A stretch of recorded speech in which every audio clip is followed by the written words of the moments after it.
Hey folks, so we're here today playing XMage, a match of Magic where I'm playing from the Dual Deck series, the Merfolk Dual Deck against the Goblins Dual Deck. So these are two decks that were released at the same time in the same set, designed to have a good matchup against each other.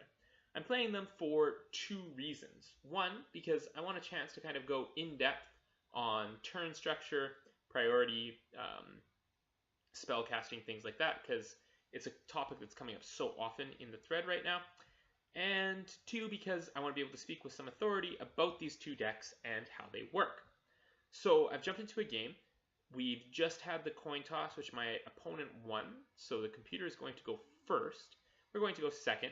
And we're looking at this 7-card hand, deciding if we want to mulligan or not. So let's go over what's in the hands. We have 2 islands, a Blighted Cataract, which is a land that can be tapped for a colorless mana, or for 5 and a blue, we can tap and sacrifice it to draw 2 cards. And then we have 3 3-drops, a Miro Regery, which is a 2/2 Merfolk Soldier and a Lord. Other Merfolk creatures you control get +1/+1. And then it has an ability, whenever you cast a Merfolk spell, you may tap or untap target permanents. A bit of a tempo ability on that Lord.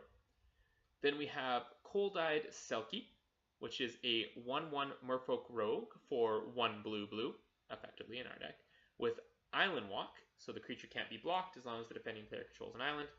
And then a ability, whenever Cold-Eyed Selkie deals combat damage to a player, you draw that many cards. So if we could somehow find a way to buff Cold-Eyed Selkie's power, we can draw 2, 3, 4 cards every time the opponent is hit. Rootwater Hunter is a 1/1 Merfolk for 2 and a blue. It says tap, Rootwater Hunter deals 1 damage to target creature or player. That's what we refer to as a ping ability. And finally, a Mind Spring. For X blue, we draw X cards. Some way to refill our hand if we end up out of resources. So we should realize that we're a blue deck playing a red deck. Even though Merfolk is on the more aggressive side of what blue can do, and we see that in the form of cards like Cold-Eyed Selkie, which want to deal damage to our opponent. In this matchup against Goblins, we are almost certainly the control. The Goblins player is going to attempt to establish a tempo advantage and quickly drain our life total. It will be our game plan to stymie that tempo advantage and win the game eventually based on a card advantage that we establish through cards like Selkie and Mind Spring. So that's our game plan. And this hand is okay as far as that game plan is concerned. It's a little rough that we don't have plays on turn 1 or 2, and it's a little rough that the plays that we do have on turn 3 aren't great blockers. Cold-Eyed Selkie is certainly not a blocking creature. Rootwater Hunter can play defense okay, but not as good as a normal 3-drop does. And Regery is meant to work with other small creatures. So I'm not a huge fan of this hand, but it is a playable hand. We do have multiple land and castable spells. And on that kind of note, it's probably better than the average 6-card hand, so we will keep it. The game begins. My computer opponent goes first, and so we start in their upkeep.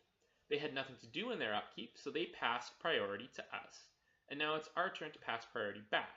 Because the stack is empty and we're the non-active player, when we pass priority, it will end the upkeep step. So the upkeep step ends.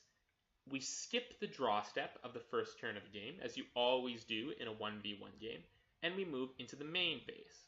In that main phase, my opponent had priority and used to play a mountain. They didn't have anything else to do, so they passed priority to us. And now when we pass priority in this main phase, we will end the phase and move to the start of combat. My opponent has nothing to do in their start of combat, so they pass priority to us. We, again, will pass priority and end the start of combat step, moving to the declare attacker step. My opponent has no attackers to declare, they pass their priority, and so we will pass priority, ending the declare attacker step. Because no attackers have been declared, we'll skip through the block and combat damage step, right to the end of combat. My opponent passes priority in the end of combat. I pass priority in the end of combat. My opponent passes priority in their second main phase. I pass priority in the second main phase. My opponent passes priority in their end step. And finally, I pass priority in the end step, ending the turn.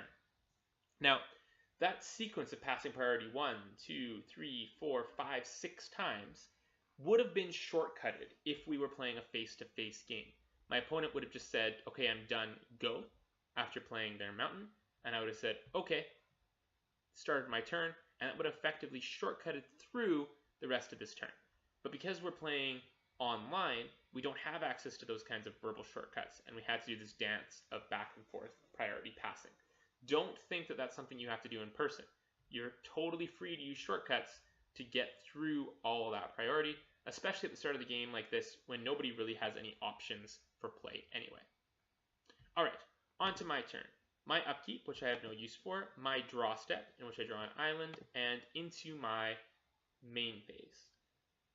In my main phase, I'm going to play an island, and then because I have no one-drop spells, go through that dance of priority passes until we end our turn and things snap back to my opponent. My opponent draws for their turn, and on their first main phase, they play a mountain. They have nothing to do with those two mountains, so they pass through their main phase, through their attack, through their second main, and to us.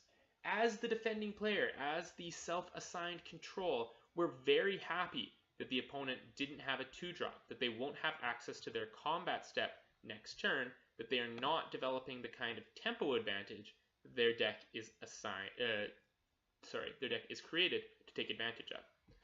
Meanwhile, on our second turn, we've got an island to play, and we actually drew a 1-drop.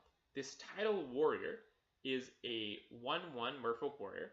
It has an ability, tap, target land becomes an island until end of turn. So the idea behind this card is that at the start of the game, it's a perfectly serviceable 1/1, and then later on, we can use its tap ability in order to allow cards like Cold-Eyed Selkie, which have Island Lock, to get in for some free unblocked attacks. So we'll play the Tidal Warrior here for a single blue mana, and then end our turn. We didn't bother to sequence that turn. I'll talk about sequencing when it becomes a little bit more important. On the opponent's turn 3, they do finally have a play. With 3 mountains, they play a Goblin Chieftain, which is a 2/2 goblin with haste. It says other goblin creatures you control get +1/+1 and have haste. So this is definitely a bit of a problem. Chieftain comes down, attacks me for 2. Now I do have a block with the Tidal Warrior, but that's not at all a profitable block. So I'm just going to take that 2 damage from the Chieftain.